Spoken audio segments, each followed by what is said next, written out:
Sepse po ta shikojmë herët këtë çështje, nuk u kthye prona. Prona nuk vajti keq zoti. Nuk u rehabilituan shtresat e shoqërisë, të cilat u marginalizuan gjatë 45 vjeçarit. Unë nuk ishta që ne të persekutojmë kundërshtarin politik, por ne duhet t'i japim vlerat dhe mundësitë çdo njerit në demokraci për të qenë në një start të barabartë ekonomik dhe politik. Sepse dashje pa dashje u krijua oligarkia. Po çfarë është oligarkia?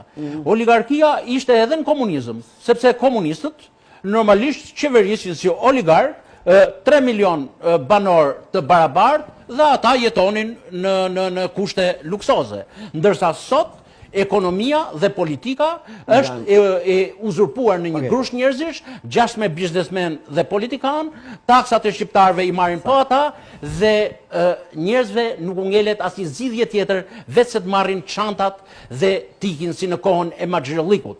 Tash janë rregulluar pak sepse janë liberalizuar vizat, por ata po ikin për mos u kthyer më kurrë. Tash do kthehem tek pyetja juaj. Juve thatë pse nuk flasin këta? Po si mund flasin këta kur kanë qenë pjesë e tërës? Si mund flasin ata? Se unë nuk duat merrem me emra fare, sepse ju i dini kush i kanë hecet.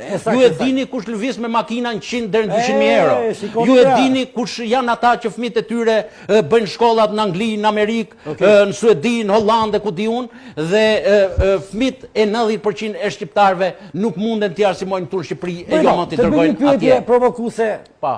A fleti kështu me këtë ton dhe me këtë vërtetësi në mbledhjen e Këshillit Kombëtar? Apo aty nuk ju lënë, se ju presin gjuhën. Ju presin gjuhën atje. Në një rast zoti Berisha, në një rast zoti Basha. Me qënë se ma bëre këtë pyetje. Po, se kam qenë prezent në mbledhjet e Këshillit tuaj kombëtar. Kurimi të gjithë si mumje. Unë jam një ndër personat që i kam, jo, të lutem, që i kam të hedhura dhe në faqen time që ndiqet shumë, që kam folur, por që më ka ndodhur. Absolutisht më ka ndalu dot njëri fjalën.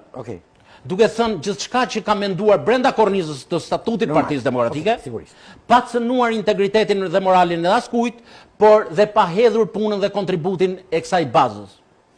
Kam qenë mjaft konsekuent dhe konkret, por kur vinte puna për të shpërblyer puna mundi dhe djersa, absolutisht maja e lapsit ktheshe goma.